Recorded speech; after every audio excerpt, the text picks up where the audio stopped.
Indulj el együtt, is egy másikon.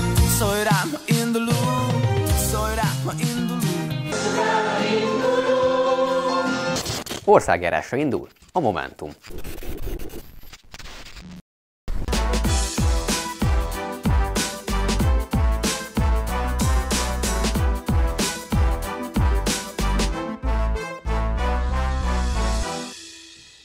Szia, én Tompos Marci vagyok, ez itt pedig az XYZ, a Momentum blogja. A Nolimpia kampány kapcsán rengeteg visszajelzést kaptunk arról, hogy nem fair, hogy a nem budapestiek nem írhatják alá.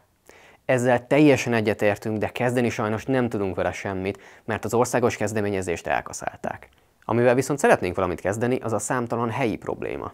Ennek kapcsán az a tapasztalatunk, hogy amikor azt kérdezzük, hogy mi a legfőbb gond, mi a legnagyobb probléma, akkor rengeteg esetben ugyanaz a válasz köszön vissza. Se munka, se élet, se semmi. Ja, ami megvan, az általában a közmunka. És mielőtt megnéznénk azt, hogy ez milyen, meg mennyire működik, egy dolgot sajnos már most ki lehet jelenteni. A Magyar Tudományos Akadémia 2014-es kutatása szerint azonban a közfoglalkoztatottaknak mindössze 8%-a talál később állást a munkaerőpiacon. Ami elég alacsony. A közmunka, tehát jelenlegi formájában nemhogy nem segíti, de sok esetben teljesen ellehetetleníti azt, hogy valaki átkerüljön a munkaerőpiacra. És hogy ez hogyan alakult így, arról hallgass meg egy mesét Klárától, a közmunkástól. Egyszer volt, hol nem volt. Volt egyszer egy picike város Meseországban. Ebben a városban az embereknek jól ment, volt munka a bányában, nagy volt az élet, és még a sárkány se háborgatott minket. De sajnos minden elromlott, mikor a bánya bezárt. A királyok pedig jöttek s mentek, de megoldást egyik sem tudott a problémára.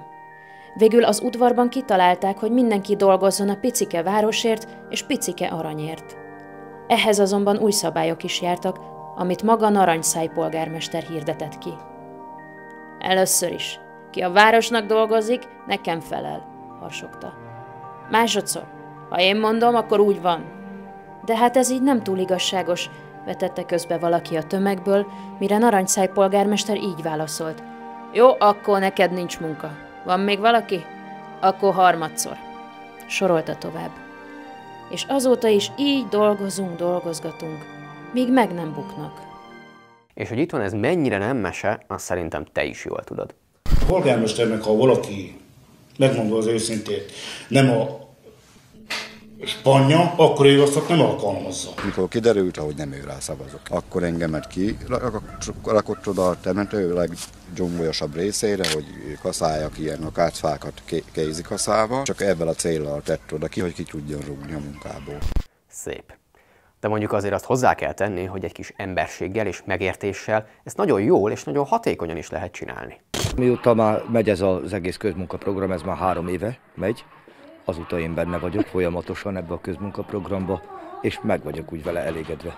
Itt nálunk Ikriciben nagyon jól működik a közmunkaprogram. Hál' Istennek, hogy van ilyen, mert sok embernek biztosít megélhetést. A gond tehát önmagában nem az, hogy a közmunkaprogram létezik, hanem az, ahogy létezik.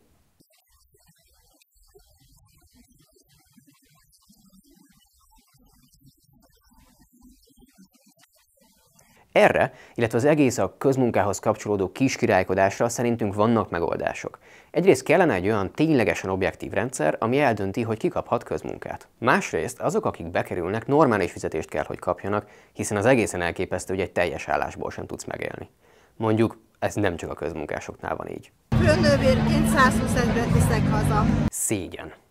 Harmadrészt pedig sokkal több pénzt kell költeni a képzésekre. Kimennek buzótot írtani, meg beültetik őket napocska rajzolós tanfolyamra, ami ugye alapkompetenciákra tanítaná őket. Nekik erre már nincsen szükség. Nem alapkompetenciákat kell nekik tanítani, hanem olyan képzést kell kapni, hogy vissza tudjanak jutni a munkaerőpiacra. Így van. De ha mindezt megoldjuk, még akkor is ott tartunk, hogy a közmunka csak egy kis szelete a helyi gondoknak. Nekünk a Momentumban van tervünk arra, hogy a költségvetési forrásokat hogyan lehetne jobban elkölteni. A közlekedés, a vidéki infrastruktúra, a lakhatás, megélhetés, az oktatás és az egészség. De az, ami minket igazán érdekel, hogy ti hogyan gondolkodtok erről. Többek közt ezért is indulunk országjárásra. Ennek helyszíneiről és időpontjairól, illetve minden programunkról folyamatosan feltöltünk minden információt a momentummozgalom.hu-ra. Várunk eseményeinken, ahol te is el tudod mondani a véleményedet. Ha pedig a közmunkáról szeretnél többet megtudni, belinkeltünk a leírásba 2 kutatási anyagot, illetve a TASZ rövidfilmjét. A végére pedig neked is feltenném azt a kérdést, ami az országos eseményeinken is el fog hangozni. Nálatok mik a legnagyobb problémák? Ha van bármilyen válaszod, hagyj egy kommentet lent, ha pedig tetszett ez a videó, akkor iratkozz fel a csatornánkra. Találkozunk a jövő héten. Szia!